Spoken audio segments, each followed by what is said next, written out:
Hello students, hope you are good, fine, happy and safe at your home. Now proceeding to our content, that is admission of a new partner under partnership accounting. इसमें हम जो concept कर रहे हैं that is treatment of goodwill. Now treatment of goodwill ये जो है admission of a new partner का लास्ट कॉन्सेप्ट है. इसी के साथ ही इसमें मैं आपको reserves in the balance sheet भी बताऊंगी. और इसके बाद क्या होता है, हमारा एडमिशन ऑफ न्यू पार्टनर क्या होता है, फिनिश हो जाता है. एंड हम क्या करेंगे, इसको अब पढ़ेंगे. We will study this in depth, that is treatment of goodwill. Goodwill का ट्रीटमेंट कैसे करते हैं, जब एक न्यू पार्टनर फर्म में एंटर होता है, उस न्यू पार्टनर का एडमिशन होता है. इन दैट केस जो हमारी गुडविल होती है हम उसको कैसे ट्रीट करते हैं. What we have learned in goodwill, that is calculation. हम उसको कैसे कैसे कैलकुलेट करते हैं.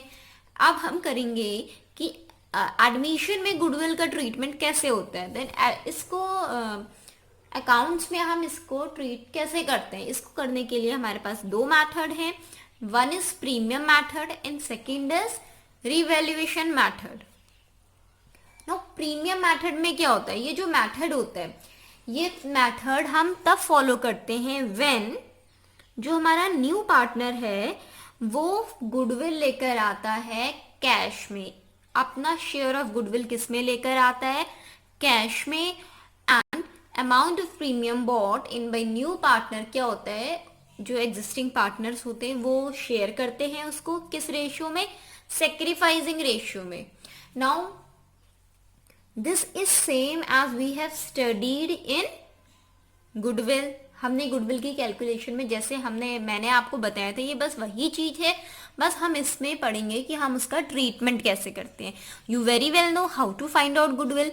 जब नया पार्टनर गुडविल लेकर आता है देन उस गुडविल का हम क्या करते हैं, आप अच्छे से जानते हैं कि हम उसको एग्जिस्टिंग पार्टनर में डिस्ट्रीब्यूट करते हैं. लेकिन किस शेयर में डिस्ट्रीब्यूट करते हैं, सेक्रीफाइसिंग रेशियो में डिस्ट्रीब्यूट करते हैं. Now you guys also know how to find out sacrificing ratio, ये भी आपको पता है. अब क्या है, जो ये अमाउंट है जो कि हम ओल्ड पार्टनर को देते हैं, ये जो न्यू पार्टनर है ये डायरेक्टली भी दे सकता है, यानी कि इसको करने के टाइम कोई भी एंट्री पास नहीं हो सकती है. No entry is made in books of the firm. But अगर अमाउंट फर्म के थ्रू पेड हुआ है, यानी कि जो ये न्यू पार्टनर है उसने डायरेक्टली ना देके फर्म के थ्रू पे किया है, देन हमको उस गुडविल के लिए जर्नल एंट्रीज पास करनी पड़ेंगी. राइट. तो ये जो प्रीमियम मेथड है ये कब फॉलो होता है, जब न्यू पार्टनर कैश लेकर आता है. कैश किसके लिए, share of goodwill, his share of goodwill, अपने गुडविल के शेयर के लिए वो कैश लेकर आता है.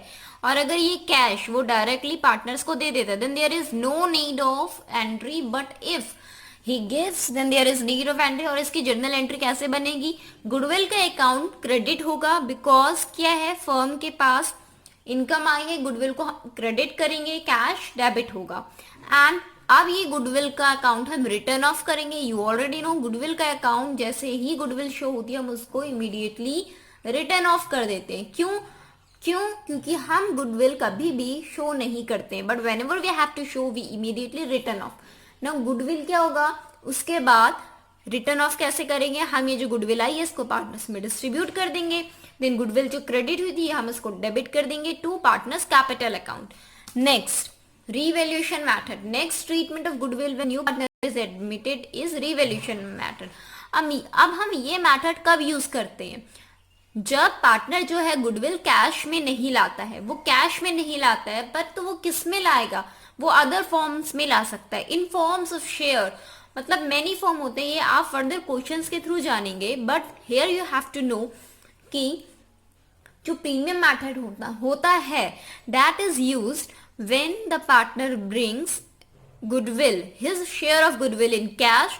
बट अगर वो कैश में नहीं लाता है देन रिवैल्यूएशन मेथड होता है. और ये रिवैल्यूएशन मेथड, ये जो रिवैल्यूएशन मेथड आप पढ़ रहे हैं स्टूडेंट्स, ये मेथड में आप सिर्फ ये ही पढ़ेंगे कि गुडविल का ट्रीटमेंट कैसे होता है. बाकी जो रीवैल्यूएशन मेथड है, जो रीवैल्यूएशन अकाउंट है, ये आप पहले पढ़ चुके हैं, that is revaluation account and this is revaluation method for treatment of goodwill. Now ऐसे सिचुएशंस में क्या होता है, जब पार्टनर कैश लेकर नहीं आता है, न्यू पार्टनर, तो जो गुडविल अकाउंट है वो बुक्स में रेज होता है. How? By crediting the old partners in old profit sharing ratio. In cases में गुडविल कहा जाता है ओल्ड प्रॉफिट शेयरिंग रेशियो में. जो प्रीमियम मेथड था उसमें गुडविल हम पार्टनर्स को कैसे डिस्ट्रीब्यूट करते हैं, सेक्रीफाइसिंग रेशियो में. रिमेंबर दिस, अगर गुडविल कैश में आ रही है देन पार्टनर्स को गुडविल किस रेशियो में डिस्ट्रीब्यूट होगी, sacrificing. And if revaluation method हो रहा है देन पार्टनर्स को गुडविल डिस्ट्रीब्यूट होगी ओल्ड प्रॉफिट शेयरिंग रेशियो. अब क्या होता है, when goodwill account is to be raised in book, इसमें भी दो पॉसिबिलिटीज हो सकती है. एक हो सकता है कि बुक्स में जो admission, at the time of admission of new partner, books में गुडविल अपेयर नहीं कर रही है पहले से.